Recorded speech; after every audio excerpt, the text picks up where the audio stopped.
Hi, I'm Chef Tony Matassa with bbqguys.com. Today we're making smoked turkey on the Traeger Timberline. I'll show you how to do it from start to finish. Let's get to it.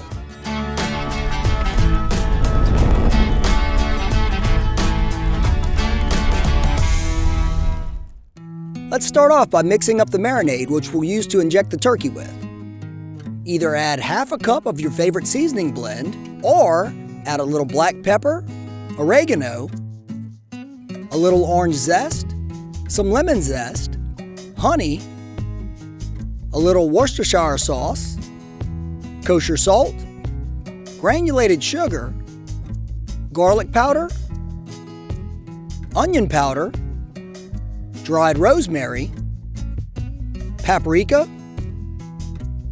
a little cayenne pepper, dried sage, ground coriander, fennel seed powder, some thyme leaves, and white pepper.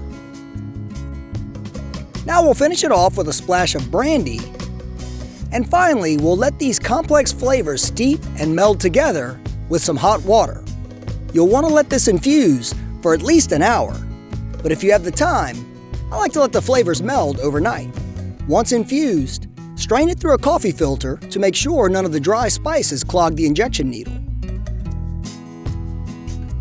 After straining, just blend in some olive oil and a little melted butter.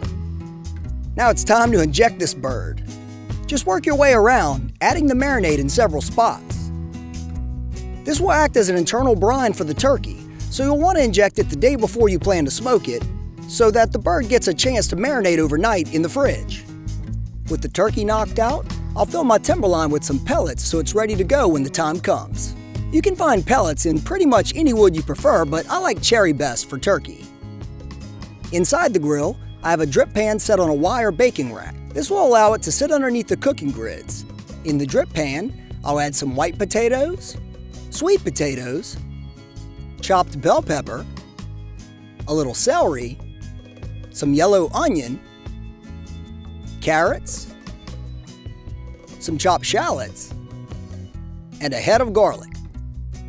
I'll season this with my homemade poultry seasoning. If you want to make the one I'm using today, I'll have the recipe in the description. Next up, add some Worcestershire sauce, a drizzle of olive oil, some chicken stock,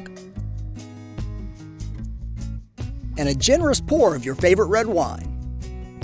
To finish getting this turkey ready for the grill, let's mix up some compound butter to coat it with.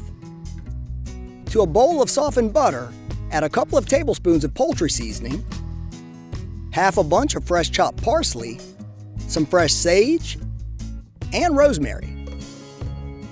Mix this together well and finish it off with a little olive oil and some fresh squeezed lemon juice.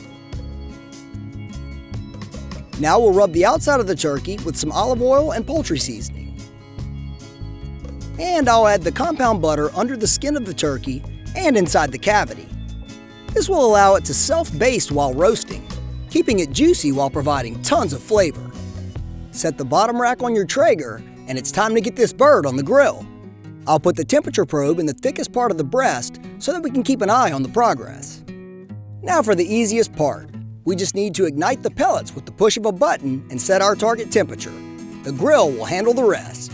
The Traeger Timberline can even be controlled remotely from their app. I'll set the target temperature to 325 for today's cook. You can also set your target probe temperature from right here in the app. I'll set it to 165 Fahrenheit. The great thing about using a pellet grill for a cook like this is the auger will keep the right amount of wood pellets burning in the fire pot, and the convection fan will roll the smoke evenly over your turkey. All you have to do is sit back and relax. All right, we're about 2 hours into the cook. Let's check it out. Oh yeah, we're looking good. Let's go ahead and baste the turkey with a little melted butter, because why not? The internal temperature is reading 160, so it won't be long now.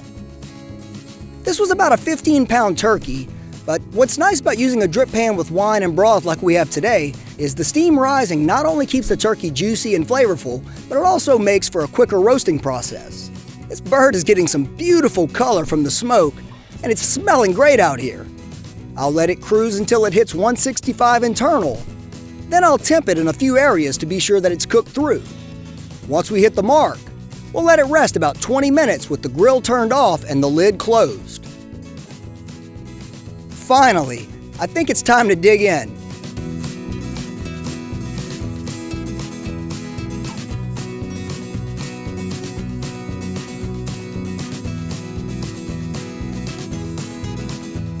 Nice! Looks like it turned out really tender. And for the best part, the taste test.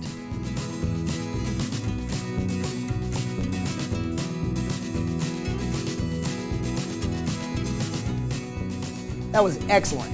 The combination of the flavored butter with the injection and then that hint of smoke that comes off the pellets, I hope you'll give it a shot.